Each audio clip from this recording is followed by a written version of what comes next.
জীবন মানেই সমস্যা এবং সমস্যা প্রতিবন্ধকতা আছে এটাই নির্দেশ করে আপনি এগিয়ে যাওয়ার চেষ্টা করছেন। আপনার জীবনে অগ্রগতি হচ্ছে, গতি স্তব্ধ হয়ে যায়নি, তাই আপনি সমস্যার ওভারকাম করার চেষ্টা করছেন। কিন্তু কখনো কখনো দিনের শেষে এই সমস্যাগুলো এতটাই বেশি হয়ে দাঁড়ায় যে আমরা তাকে আর ওভারকাম করতে পারি না। কখনো রাশিচক্রের যোগ রয়েছে কিন্তু দশা আপনাকে সাপোর্ট করছে না।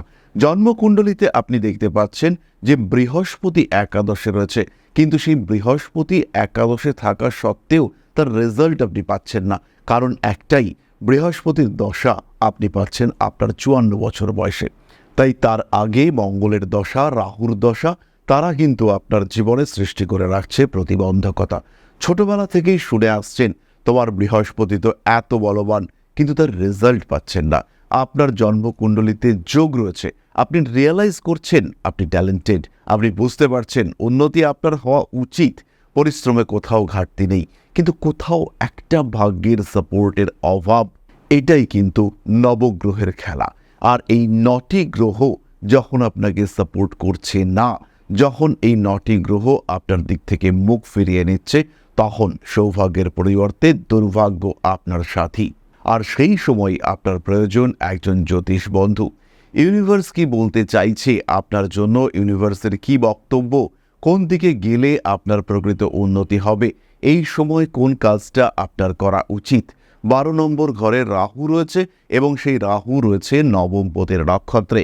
দেশে আপনার উন্নতি নেই, বাড়ি থেকে দূরে আপনাকে যেতে হবে, কিন্তু এই কথাটা আপনাকে কে বলবে?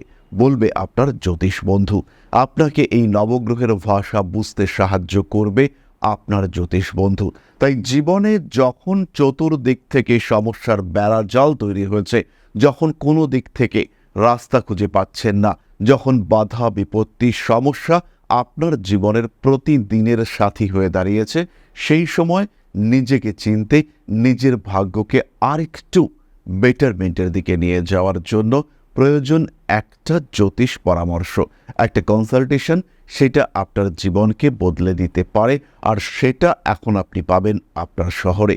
ঋষিবাণী মানেই সমস্যার সমাধান, শান্তনু শাস্ত্রী মানেই সমস্যা থেকে নিজেকে দূরে সরিয়ে আনার রাস্তা খুঁজে বার করবার সেই চাবিকাঠি। তাহলে জীবনের পথ যদি অবরুদ্ধ হয়ে পড়েছে বলে মনে হয়, নিজেকে এগিয়ে নিয়ে যাওয়ার রাস্তা খুঁজে বার করবার ক্ষেত্রে যদি নিজেকে ব্যর্থ বলে মনে হয়, সেই ক্ষেত্রে আমরা রয়েছি আপনার পাশে, আমরা রয়েছি আপনার সাথে। তাই যদি মনে হয় ভাগ্যের চাকা স্তব্ধ হয়ে গিয়েছে, এগিয়ে যাওয়ার চেষ্টা করছেন কিন্তু আপনি এগোতে পারছেন না, বাধা বিপত্তি আপনাকে আটকে ফেলেছে, আপনার অগ্রগতির পথ অবরুদ্ধ হয়ে পড়েছে, সেই ক্ষেত্রে অবশ্যই নিজেকে খুঁজে বার করবার জন্য, নিজের অস্তিত্ব উপলব্ধি করবার জন্য, এবং সবচেয়ে বড় কথা, বদ্ধ জীবনে একটা রাস্তা খুঁজে পাওয়ার জন্য যোগাযোগ করুন আমাদের সঙ্গে। এখন থেকে আমরা রয়েছি আপনার শহর আগরতলায়। প্রত্যেক মাসের শেষ সোমবার এবং মঙ্গলবার আমরা উপস্থিত থাকব আপনার শহর আগরতলায়। তাই যারা জ্যোতিষ পরামর্শ নিতে চাইছেন, যারা চাইছেন যে নিজের জীবনকে আরেকবার রিফার্নিশ করবার চেষ্টা করতে, তারা সরাসরি আমাদের সঙ্গে সংযুক্ত হন। কারণ আমরা এখন আপনার শহর আগরতলায় প্রত্যেক মাসের শেষ সোমবার এবং মঙ্গলবার।